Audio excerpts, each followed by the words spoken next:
Guys আজকে আমি চলে গেছিলাম একটা বিয়ে বাড়ির ক্যাটারিং করতে। সেখানে গিয়ে এরকম সুন্দর একটা মুহূর্ত দেখতে পাবো কখনোই ভাবিনি। হ্যালো এভরিওয়ান, আমি সন্তু। সবাই কেমন আছো? আশা করি সবাই খুব ভালো আছো। আমরা সকল বন্ধু মিলে আজকে বেরিয়ে পড়েছিলাম একটা বিয়ে বাড়ির ক্যাটারিং করতে, আর সেখানে গিয়ে এত সুন্দর একটা দৃশ্য দেখবো সেটা কখনোই ভাবিনি। আমি এই জায়গাটা থেকে যখন ক্রস করছিলাম আমি মনে মনে ভাবছিলাম এখন তো চলে যাচ্ছি, কিন্তু আমি যখন ফ্রি হব আমি এখানে আসবো এবং আমি তোমাদের সবটা দেখাবো। ফাইনালি আমরা লোকেশনে পৌঁছে গেছি, আর এই হচ্ছে আমাদের পুরো স্টাফ। তো চলো দেরি না করে আগে ভেতরের দিকে ঢোকা যাক। আমরা পৌঁছে গিয়ে যে যার মতো করে আগে কাজে লেগে পড়েছি। এই যে হনুটাকে দেখছো, আমি ওকে বললাম তুই আমার কাজটা একটু করে দে, আমি ভিডিওটা করে নিই। ওরকম কিছু ব্যাপার না, আমিও সবজি কাটছিলাম, বাট কি বলতো ওদের বাড়ির লোক একটু ডাকছিল, তার জন্য আমরা চলে এসেছিলাম এদিকে। যাই হোক, ভিতরে একটু এসে দেখলাম ডেকোরেশনটা কিন্তু খুব সুন্দর করেছে। এবার আমি ভাবছিলাম যে সবকিছুই তো করলাম, তো এবার একটু রান্না করলে কেমন হয়। তাই আমি চলে এসেছিলাম রান্না করতে। রান্না তো দূরের কথা, আমি হেল্পারেরও যোগ্য না। বাড়িতে রান্না করা আর এখানে রান্না করা সম্পূর্ণই আলাদা। যাই হোক, আমরা সবজি কাটা শেষ করে আমরা একটু এখানে মজা করছিলাম, যে যার মতো বসে একটু মোবাইল চালাচ্ছিল আর আমি ভিডিও করছিলাম। তারপর আমি একটু ফাঁকা পেয়ে যেতে আমি চলে এসেছিলাম সেই মন্দিরের কাছে। গাইজ, আমি বলেছিলাম তোমাদেরকে, কথা দিয়েছিলাম যে আমি একটু ফ্রি হলে তোমাদের দেখাবো, তো চলে এসেছি আমি এখানে।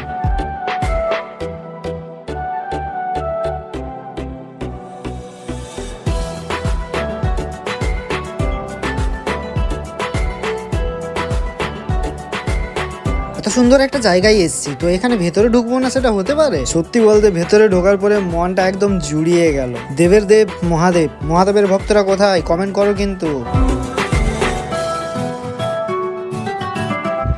গাইজ, আমি এসেছিলাম আজকে ক্যাটারিং করতে, বাট এই জায়গায় এসে একটা ভালো কিছু দেখলাম। ঠিক আছে, তোমাদেরকেও দেখাচ্ছি।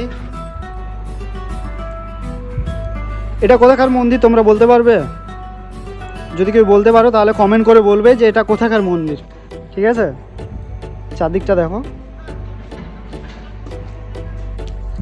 ভাবলাম যখন কাছাকাছি এসছি তাহলে একটু ঘুরে যাওয়া যাক, তাই চলে এলাম। তোমরা যদি কেউ এসে থাকো এই জায়গায় তাহলে প্রথমেই কমেন্ট করে বলবে, ঠিক আছে? আর এটা কোন জায়গা কেউ যদি জেনে থাকো তাহলে কমেন্টে বলবে। সত্যি এসে খুব ভালো লাগলো।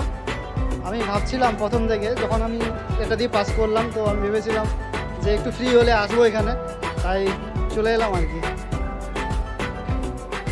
গাইস, কাজে এতটা ব্যস্ত হয়ে পড়েছিলাম যে মন্দির থেকে আসার পরে তোমাদের ভিডিও দিতে ভিডিও করবো বলে টাইমই পাই। আমরা আমাদের কাজবাজ শেষ করে এখন আমরা দুই বন্ধু খেতে বসে গেছি। প্রায় আমার আগের বন্ধুরা সবাই একা একা খেয়ে নিয়েছে। যে সেলফিশ মানুষ একটা, ওই যে আর একজন আসছে দেখো, ওই যে আর একজন, ও ঠিক আগে একা একা খেয়ে নিয়েছে। আজকে ভিডিওটা এখানেই শেষ করলাম। ভালো লাগলে একটা লাইক, একটা শেয়ার, একটা সাবস্ক্রাইব।